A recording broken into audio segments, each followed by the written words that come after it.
So, we've got a number 1 deluxe meal. Is there anything else I can get you? Yeah, I'd also like a good night's sleep. Maybe something like the I didn't struggle all night with my uncomfortable CPAP mask. Sir, I think what you're looking for is Inspire. It's an implant that works inside your body to treat sleep apnea without a CPAP. Come on! He sounds hangry. Inspire. Sleep apnea innovation. Inspire is not for everyone. Talk to your doctor to see if it's right for you. And review important safety information at inspiresleep.com. This podcast of the Gamecock Central Takeover Hour presented by Firehouse Subs is sponsored by AAA Heating and Air. The premier HVAC company in the Midlands is growing. Are you a top HVAC technician? AAA Heating and Air is looking for dedicated applicants to fill their fast-growing service department with top-notch HVAC technicians. If you're the best, then they want you. If you're ready to stop working and start a career, you can earn up to $100,000 plus a year at AAA Heating and Air. Quality candidates will have at least 2 years experience and a good driving record. Benefits include top industry salaries, commission on service and unit sales, set call limits, company-provided take-home vehicle and gas card, company-provided cell phone and tablet, health, dental, and vision benefits, 401k retirement plan with company match, and scaled PTO based on length of service. Contact Roy and Dana Finley at 803-677-1500 or check out their job postings on Facebook or ZipRecruiter. AAA Air when you need us. AAA Heating and Air. It's the Gamecock Central Takeover Hour, presented by Firehouse Subs, founded by firemen. With Chris Clark. The 2007 South Carolina class was, at that time, 6th in the country and 4th in the SEC, which is amazing. Wes Mitchell. You know, I think if you're South Carolina, you're aiming to at least be at 50%. Then in theory, you're adding talent, you're getting better, you're putting yourself in a position to compete. And Tyler Head. It's been a great week for South Carolina. On the recruiting front, still certainly plenty to talk about. On the home of the Gamecocks, 107.5 The Game. And welcome into the Gamecock Central Takeover Hour presented by Firehouse Subs. Here on 107.5 The Game, Tyler, West, and Chris along with you on this Monday morning. Man, this week's going to feel really boring without all the Media Day stuff that we had last week. Well, we have graduated in music, I notice. A little bit of Kings of Leon there. Yeah, there we go. Out. Yeah. You know what? I'm going to take credit for that one.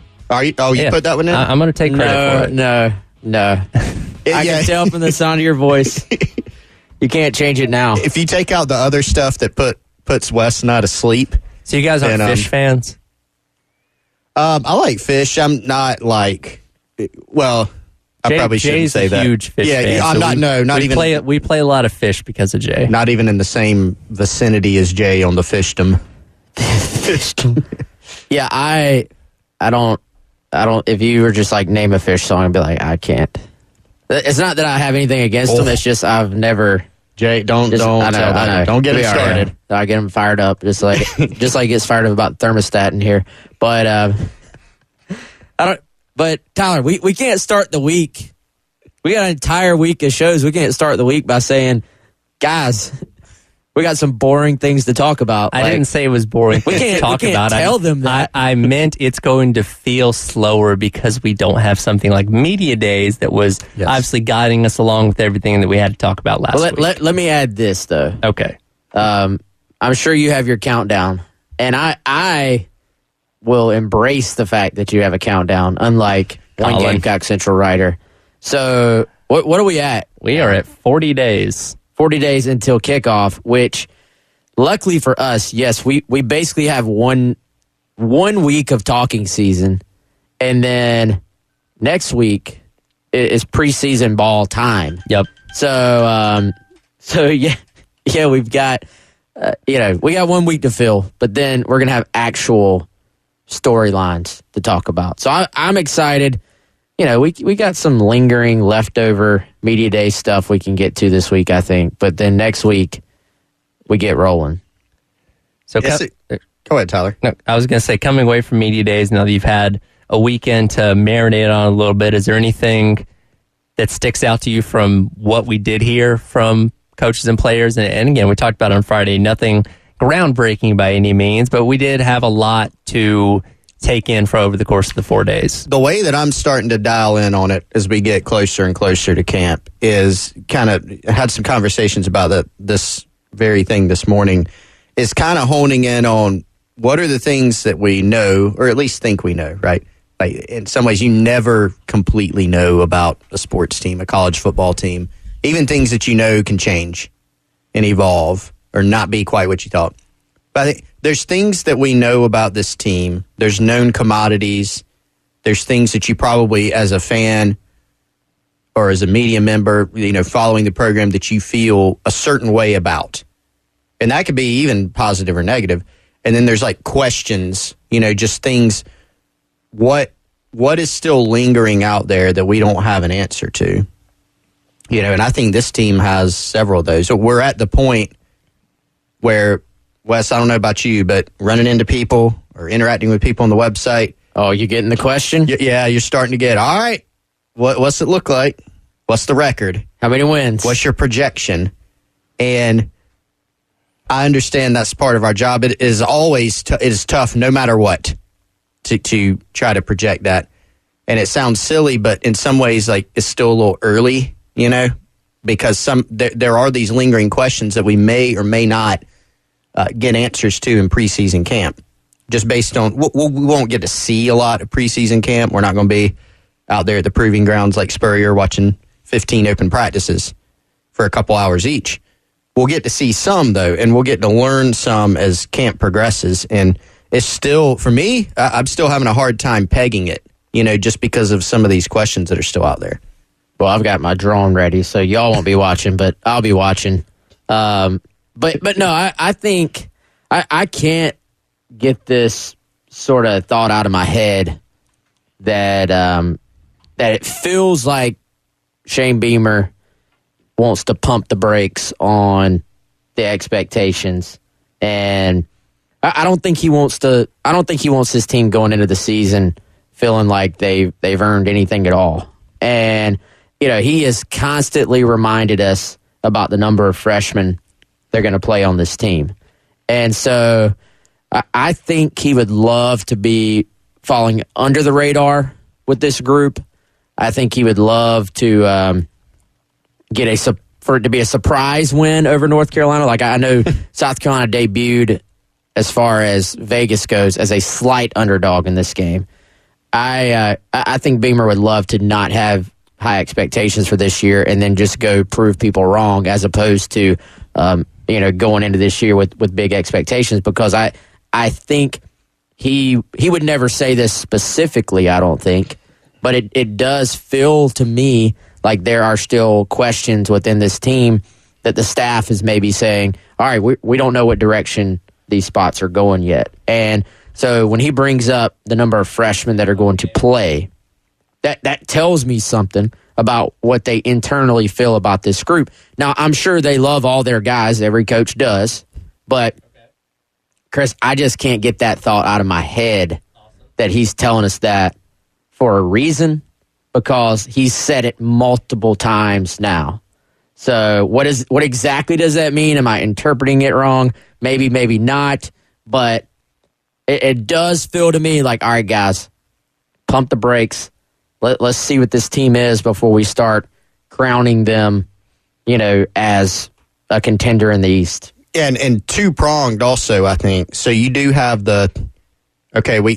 you have the aspect that Beamer has said both seasons, during and after both of his, 2021 and 22 seasons, which was, we have not arrived. He has said either that exact phrase or some form of it for a long time now, consistently. And so I think he does that to, send the message to his team, to his staff, to the fan base that, hey, we did some good things. Beat Tennessee and Clemson last year. There have been some, even in 2021, the inconsistent year that was, not a great year by any means, they did some good things in there, but the inconsistencies. And so I think sending a message, in that regard, that we haven't arrived. We have more that we want to do. But also, as you said, tempering those expectations of, okay, we haven't arrived yet. We've done some good things, but that doesn't mean you need to go into the season expecting, okay, you won 8 games last year. You beat a couple top 10 teams to end the season in 2022. Now it's time to go, beat Georgia and Athens, and that should be the expectation. And we've even seen this on more of a micro level, right, with Nicholas Harbor. Remember what he said about Nicholas Harbor during media days to the SEC Now crew temper expectations. He used that exact phrase. And he hasn't, I don't think, unless I missed it, Wes, he hasn't gone that far on a more macro level, with the actual team itself. But there are some things where, like you said, he's sending the signal that there are still some questions and maybe in a different way, not directly saying, hey, maybe let's dial it back a little bit. Now, what's interesting to me is what are those things internally? Even if you feel great about your team, in some ways you probably still want to temper those expectations. But are there some specific things that they're worried about? I think there are several things you can point to. One is running back. I mean, he has said that he is concerned about the depth. I mean, he literally used that word. Not necessarily the guys that you have, because he has said he likes those guys, but just your depth. I mean, we've seen it so many times. We use the classic example of the year that Brandon Wilds, as a young player, he was the fifth string running back. Now all of a sudden he's the starter. You don't have a fifth string scholarship running back at this point. So I think that's a good starting point. Even on offense, which is probably the side of the ball that you feel pretty good about, you got running back and you got offensive line, which has probably gone under discussed. Yeah, I mean, I'm not trying to under discuss the O-line because it's a big one. That's actually the issue I circle more than any other, honestly. More than running back or edge. Now, yeah. Going into spring, no. I think I'm getting there. Now, absolutely. Because I just think, it's really not, for me, it isn't they've lost however many starts it was from last year. I actually went into the spring thinking this line is going to have a chance to be solid. Maybe not great, but not bad. Middle of the pack SEC, I thought was kind of a decent kind of landing mark, a decent expectation. But when you lose Jalen Nichols, for at least a big portion of the season, maybe the entire season, that to me, to start eating into your depth right away, putting yourself in a position where you're going to have to, still I go back, you want to go back to last week too, the fact that Beamer didn't name guys specifically when talking about left tackle, that for some reason that sort of eats at my brain as well. That he didn't just say, "Hey, Ja'Kai Moore is next man up." He's got a great or Ja'Kai Moore and this guy. Yeah, yeah. So I don't know. Maybe we're reading into that too much, but I think that's a spot where you're gonna have injuries, and even if you can kind of avoid the big one, which is possible. Even if you avoid the big one, you're always it's so physical in there. You're going to have guys banged up. You're going to have a guy miss a week, miss 2 weeks. Roll an ankle seems to be something that happens a lot on the line. Even if you have a minor knee injury, it can keep you out for 2 or 3 weeks. And, a guy hits his hand wrong on a helmet or, breaks a finger. I mean, these things happen all the time on the offensive line. So you're going to start to eat into that. They're going to need some guys that maybe fans aren't really talking about right now to have to be ready to have a big year. I mean, Kaysen Henry quickly is actually one of the more important guys on this roster other than the guys everybody knows. Sidney Fugar, is he ready to take a step forward coming in from a smaller conference and being potentially thrown in there at the SEC level? There are questions there. Now, there are some guys there who could fill those questions, who could answer them, but we just don't know yet. Well, and talking about, having to rely on a lot of freshmen this year and looking at that offensive line and two guys that very well could play a prominent role when you talk about how many guys that obviously had to cycle through the line last year, Marquis Anderson and Tree Babalade, two guys that obviously coming in as freshmen, pretty highly regarded freshmen at that, could certainly play a factor when you talk about that offensive line depth. And Trovon Ball, so two other linemen in that class, of course, Trovon Ball, and who was an early commitment. And I think, honestly, because he committed early, he went a little bit more, like Marquis Anderson was an in-state guy from Dorman, 4-star. Tree was a 4-star from the DMV who was like the subject of this intense recruiting battle. And so I think they got more attention. Trovon Ball is a guy that I think you could loop in there. Marquis, we know, is the most advanced, right? Like he's the one who's going to play. Jatavius Shiver is also in the class. I think Marquis is he's going to factor in. I mean, Beamer has said that he will play. How much is the question? And I think as the days progress, I find myself going, that guy might have to play a good bit. And he might be ready to play a good bit. I mean, he's a very talented player.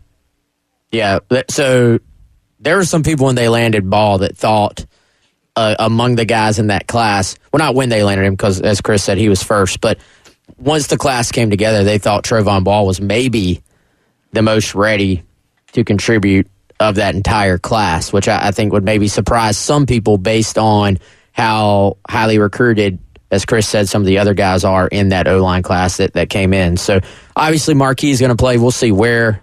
We'll see how much. As the year goes on, I think he's going to actually play quite a bit. So, we'll see. But early question, and you know what? Those are probably questions you don't really get to answer in preseason camp. Those are really questions. You'll answer the order. You'll answer, who's first up as far as those spots. But the big question is not just can you win that job. It's can you go excel in a job against a North Carolina, and then, of course, against SEC opponents eventually. Did they run the depth chart drill at camp? I mean, I'm praying. I'm hoping. Hoping for a glimpse. It won't be on day one, just to mess with us.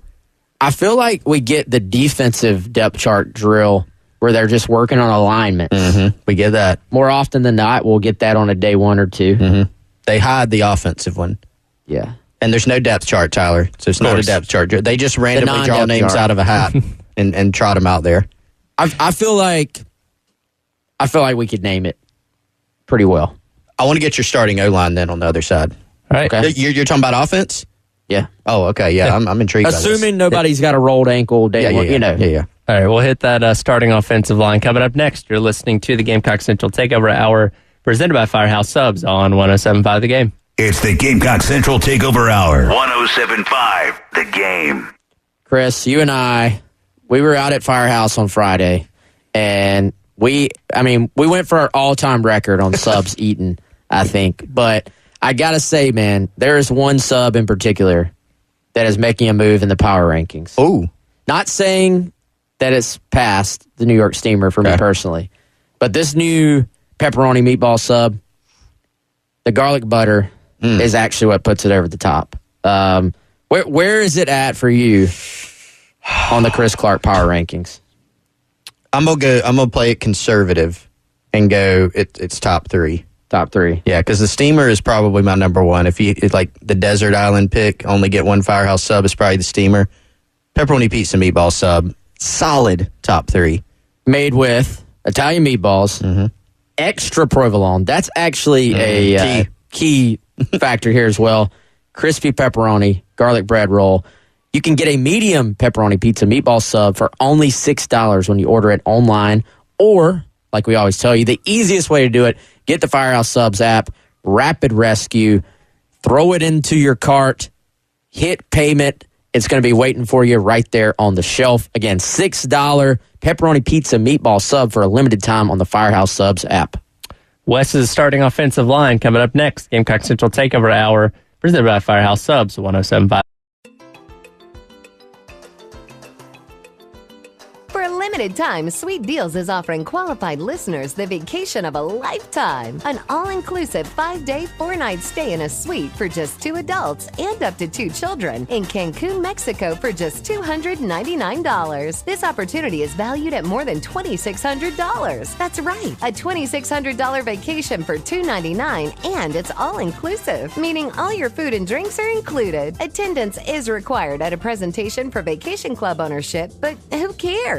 There's no purchase necessary. And you have a 30-day money-back guarantee if you change your mind. Do not miss this exclusive luxury vacation offer from SweetDeals.com. $299 for 4 nights at an all-inclusive resort in beautiful Cancun, Mexico. Go to SweetDeals.com right now and snag this once-in-a-lifetime offer. That's SweetDeals.com. As a parent, no 2 days are ever the same. At Care.com, you can find trusted and flexible sitters to help manage your family's ever-changing schedule. Care.com can even help you out with housekeepers, dog walkers, senior caregivers, and more, so you can find care for all you love. And 100% of caregivers who use Care.com have been background checked with CareCheck, a key first step in hiring confidently. To get the help you need to make it all work, sign up now and find a great sitter at Care.com. The game.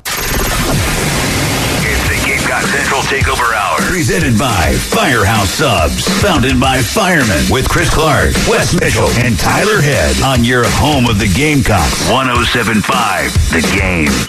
I think it's just within the offense. I feel like in the beginning to middle of the year, we might have been doing a little too much that we didn't need to be doing. Towards the end, we limited some stuff down. You know, like I said earlier, some personnel groupings. We had a lot of personnel groupings versus Florida that, you know, limited us, I think, a lot. But there's no excuses for that. I think we just tightened down the playbook to plays that, you know, that play to our strengths, to my strengths and our receiver strengths, O-line strengths, all that. So nothing really changed too much like people think, but the changes definitely helped. That was Spencer Rattler last week at SEC Media Days talking about hoping to play a little bit more loose this year. And one thing that's going to help him play loose is good protection up front. Welcome back into the Gamecock Central Takeover Hour presented by Firehouse Subs. Tyler West and Chris along with you. As Wes mentioned just before the break there, wants to give us his projected starting five for the offensive line as we are just 40 days away from kickoff. I don't know why I open my big mouth sometimes. You could just start reading. I was going to say maybe a filibuster coming, like the senators will just start reading the phone book. You could just read this Phil Steele magazine. Yeah, we'd be here all. I mean, it would be 2024 season if I read this entire thing. Let's just give him Phil Steele starting five on the O-line. He's got it in there? I'm sure he does. Yeah. Remember I told you he has a freshman wide receiver starting there. So all right, let's talk through this for real.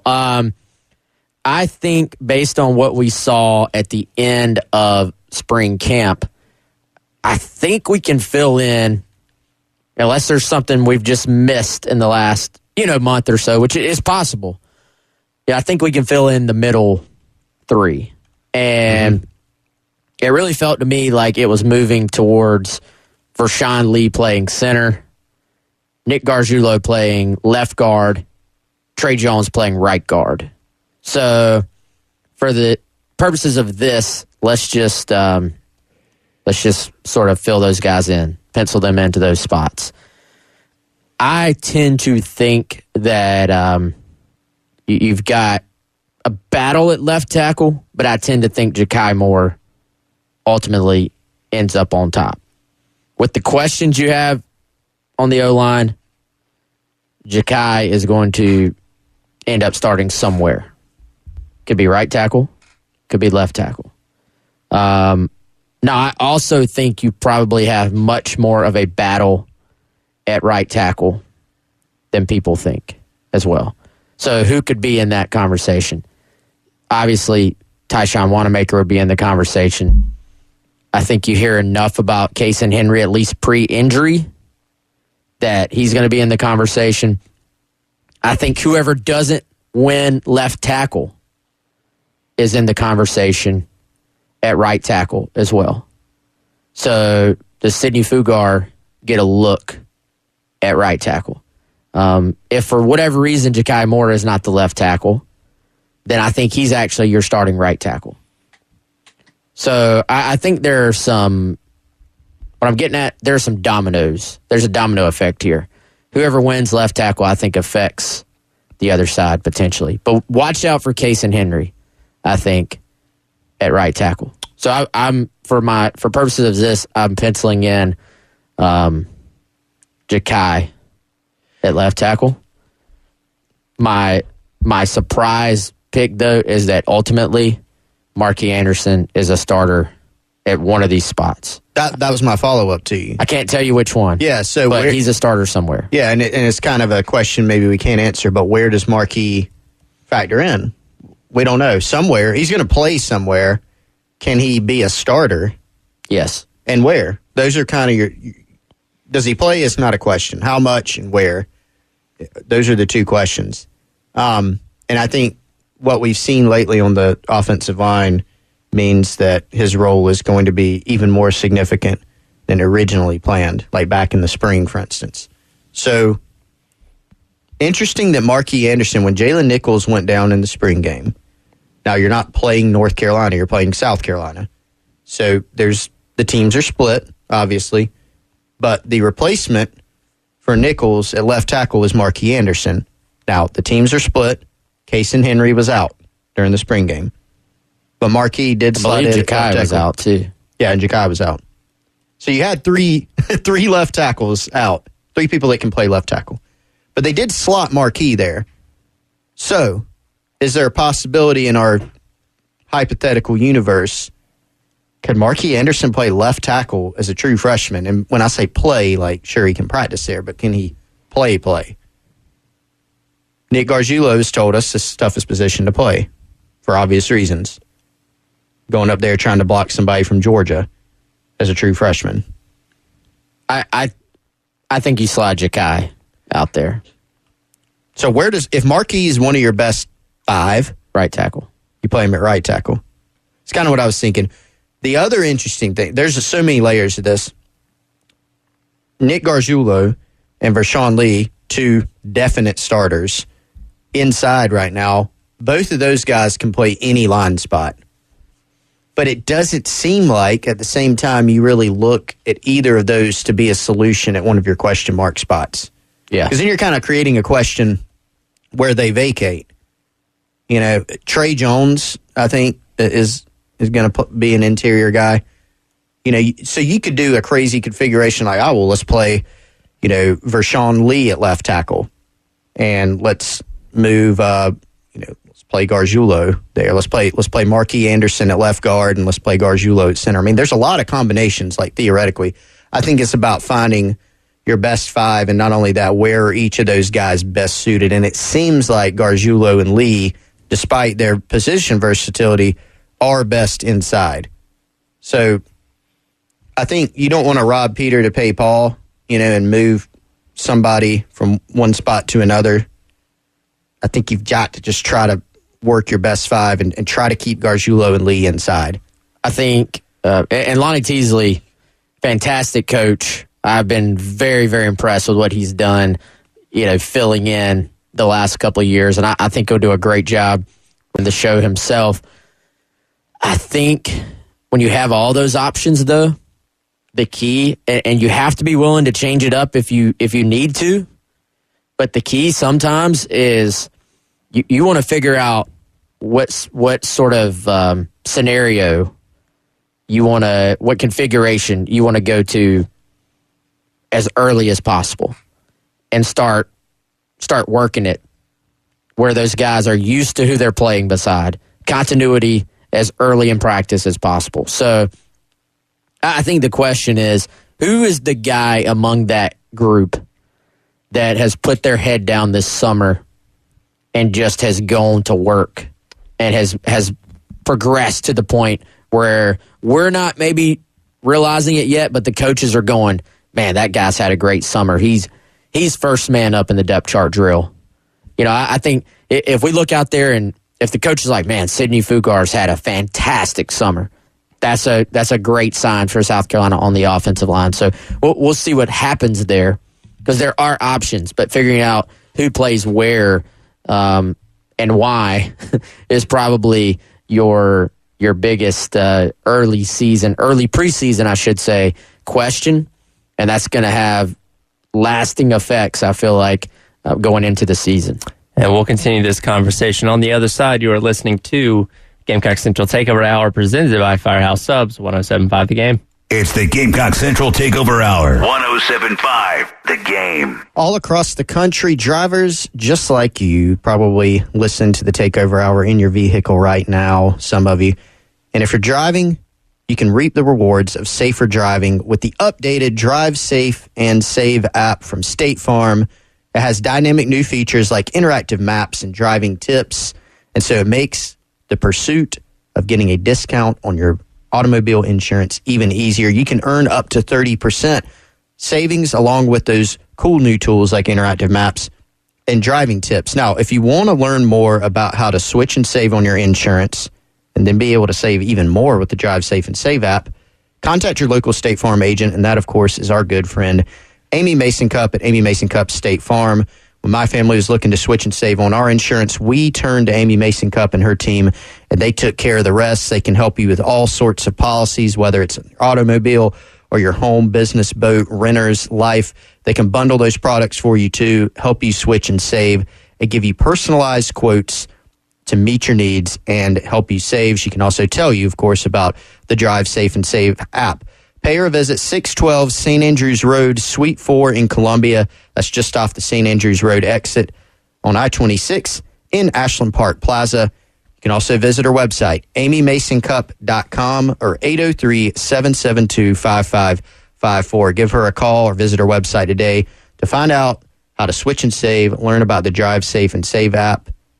Like a good neighbor, State Farm is there. More on the offensive line questions coming up next. Gamecock Central Takeover Hour, presented by Firehouse Subs on 106. Mix a little sports analysis, pop culture, and great interviews, and you've got the Rich Eisen Show podcast. Whenever I drive separately with Susie, you always have to go first. So sure enough, I pull into the garage. She's not even here yet, which allows me now the opportunity to stand there, just holding the door open, like the gentleman that I am. And I snapped a photograph of Susie's reaction, and there it is.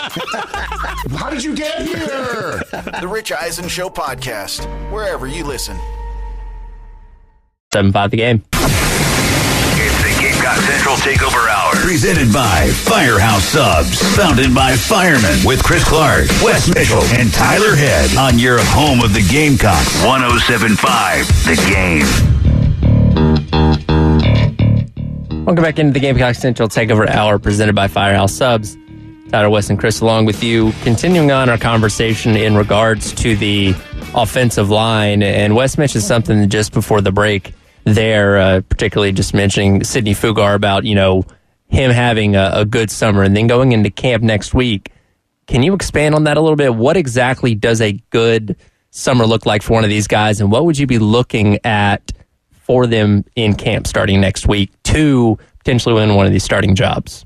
Yeah, and to be clear, I was given a hypothetical. I haven't.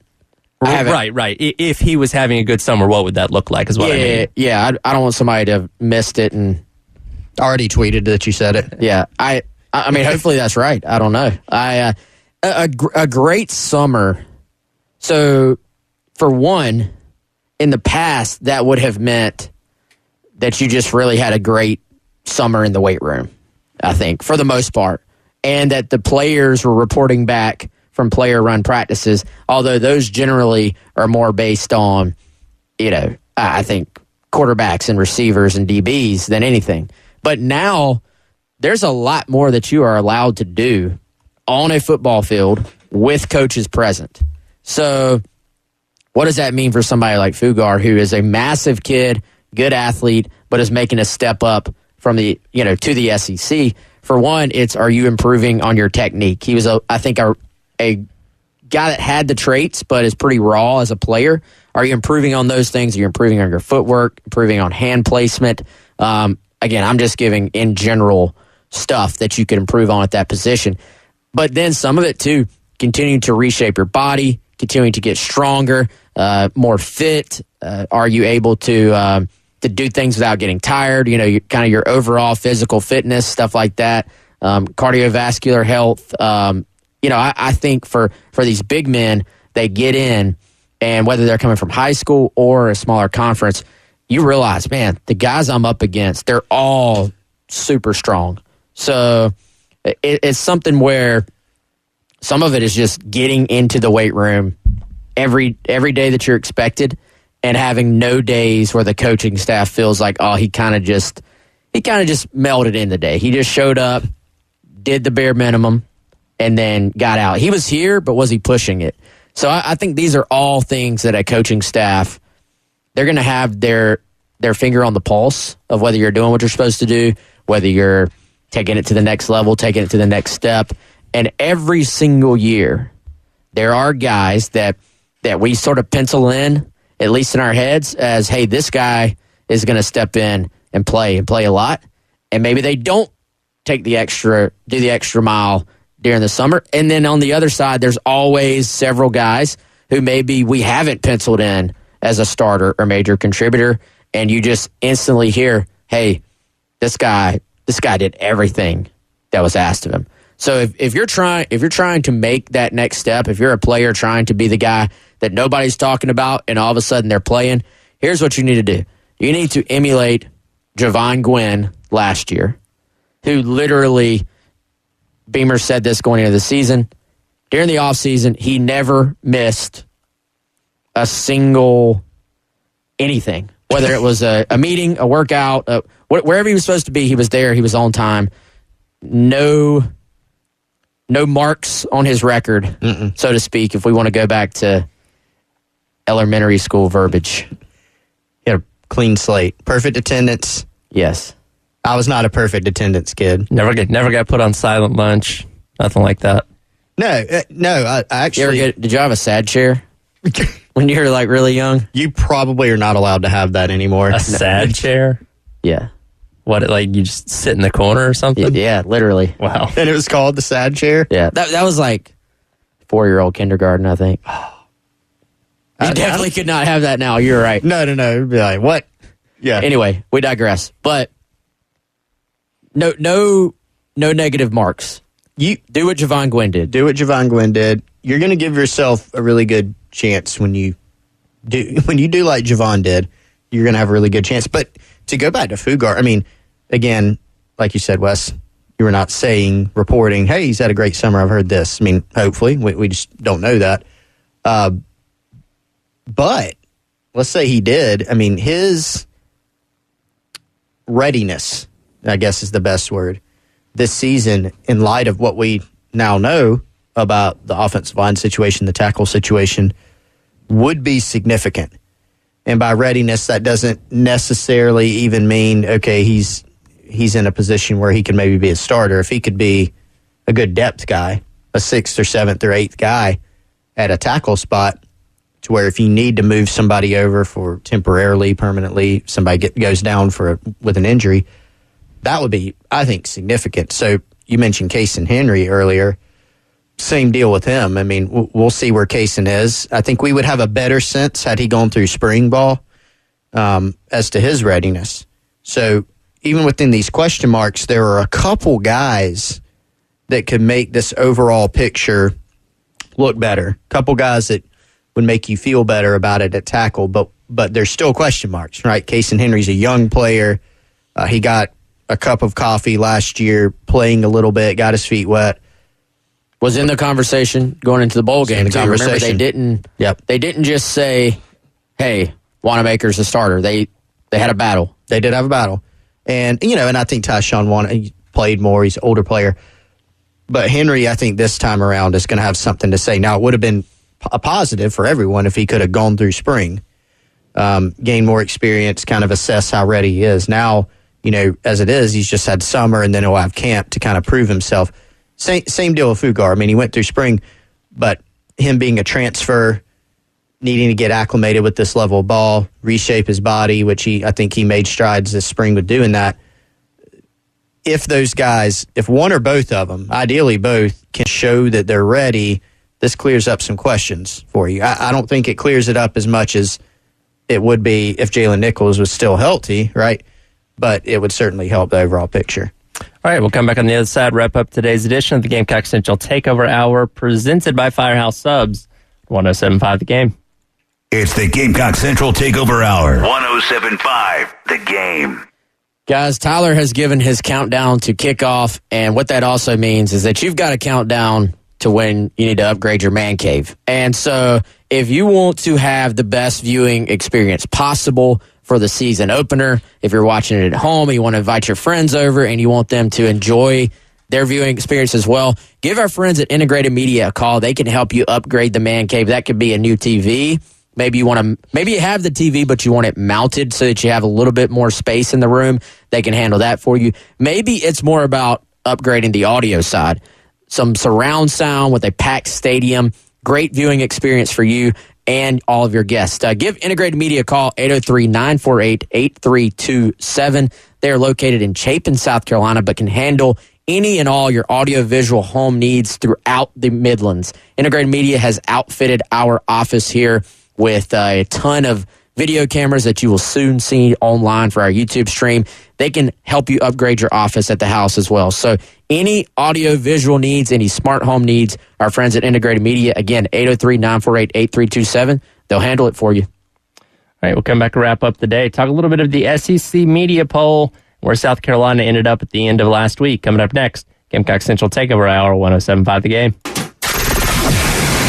It's the Gamecock Central Takeover Hour, presented by Firehouse Subs, founded by firemen, with Chris Clark, Wes Mitchell, and Tyler Head on your home of the Gamecocks, 107.5 The Game. This should be played at high volume, preferably in a residential area. Welcome back into the Gamecock Central Takeover Hour, presented by Firehouse Subs.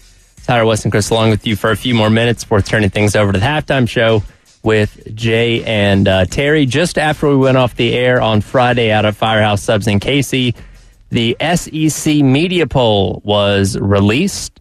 And to no surprise, you have the likes of Georgia and Alabama at the top of the SEC East and SEC West, respectively. Tennessee coming in at number 2 in the East, and then South Carolina slotted in as the 3rd team in the East, ahead of Kentucky, Florida, Missouri, and Vanderbilt. And I know we talked with Colin on Friday. He said he had South Carolina at 4th in his, but 3rd's kind of about where I think we all figured they would end up at the end of last week. Yeah, that's kind of what I thought as well. I mean, you look at Tennessee, they obviously lost some guys, and they lost Hendon Hooker, but there's been so much talk this offseason about Joe Milton and what he's going to be able to potentially do in that offense and how he's going to take a step forward.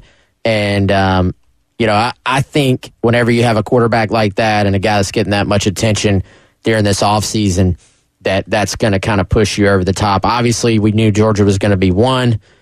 They're the best in the conference until somebody proves otherwise. So I think you were always going to it was going to be a little bit up in the air. Who would be 2nd, who would be 3rd, who would be 4th. But for the most part, these things can be fairly predictable. I guess the only real unpredictable thing was the number of people that voted Vanderbilt. It was 8. I was just reading about that again. Crazy. 5 chose them to win the entire SEC. Cool. You should not. Well, like I wonder what the Vegas odds on that are. I'm trying to figure out. Like, they were surely joking. Like, you're just kind of doing a throwaway. And I would say it was only Vandy Media, but I'm not trying to we're not trying to do the thing where we blast Vandy again. We that was last year, but are there 8 people that cover Vandy on like a daily beat basis? There's not. I can tell you that Vandy has the longest odds to win the SEC. Most outlets have them at plus 50,000. Let's see, which one is this? This one has, I'm not sure which one this. One of them has them at 75,000, plus 75,000. So the odds aren't great. Man. I think, too, so the official poll, I mean, Georgia was kind of the overwhelming pick. And then, so more people voted for Vandy than South Carolina, Kentucky, Florida, or Missouri to finish first. Is that where we're at? That's what it looks like. Yep. According to what I'm seeing. Okay. So don't obviously take this entire thing with a grain of salt then, but Tennessee had the second most first place votes other than Georgia, which is the overwhelming favorite, and that is probably the most sensible pick. But Florida was 5th officially. And I kind of like this year when I'm looking at the SEC East, I am down on Florida and higher on Missouri. Not that I'm not saying Missouri's going to be, challenged for first. You're basically saying swap those positions. At least swap them. Yeah. I kind of like Missouri. I think their defense is salty. Eli Drinkwit's probably going to put forth a pretty good offense. They caused some problems last year for people. Yeah. I mean, they about got Georgia. And but Florida, their defense may be pretty good, but offensively, yuck. Their quarterback situation, I don't really see it. So I think there's a realistic scenario. And if you look up and down Florida's schedule, you could see some wins there, and you could see them having a pretty good year. I don't think you can see a great year. You can see a pretty good year, but you also go, oh, there's a lot of swing games here, and you could see it actually going pretty poorly for them. Well, they don't get things started off easy. They face Utah again this time on the road. Utah on the road, and then, your typical difficult SEC schedule. And so it could get very interesting in Gainesville for Billy Napier if they don't have a good year. And again, looking up and down their schedule, I don't love it. But aside from Vandy, getting all those first place votes, they were at the end of the day still picked last. That probably makes sense, and obviously Georgia at the top makes sense. I think where South Carolina ended up is sensible. It's fair. It's fair. It's fair. It's very fair. It fits the overall. I think J.D. Piquel and On 3 likes to take the pulse. Isn't that what he calls? I think it fits pulse check. Fits the overall pulse of I think where South Carolina fairly should be right now. There's questions, but there's also, what would we be saying if Spencer Rattler wasn't back, if Juice Wells wasn't back, if they didn't completely revamp their tight end room, lose some guys on the defensive line, but bring back a guy like Tonka, two potentially all SEC type safeties. There are questions, but this is not a roster that is completely lacking of talent. Right. Either. That'll do it for today's edition of the Gamecock Central Takeover Hour. Go ahead. Let's say, Tyler, before we get out of here. Oh, boy. No. It's not. It has nothing to do with you or Georgia. Okay. Actually, it has something to do with Georgia, but not what you're thinking. Okay. Got to give a huge shout out to the Trenum Little League 12 under softball team here in Columbia. They are representing the state of South Carolina in the Southeast Regional of the Little League World Series today in Georgia, 2:00. They're playing on ESPN Plus. So cool. One of my good friends is actually one of the assistant coaches on this team. Her daughter is on the team, and so shout out to the Trenum Little League 12 under softball team. I hope they smash Virginia today. Yeah, that's awesome. All right, that'll do it for today's edition of the Gamecock Central Takeover Hour presented by Firehouse Subs. Halftime show. Jay and Terry coming up next on 107.5 The Game.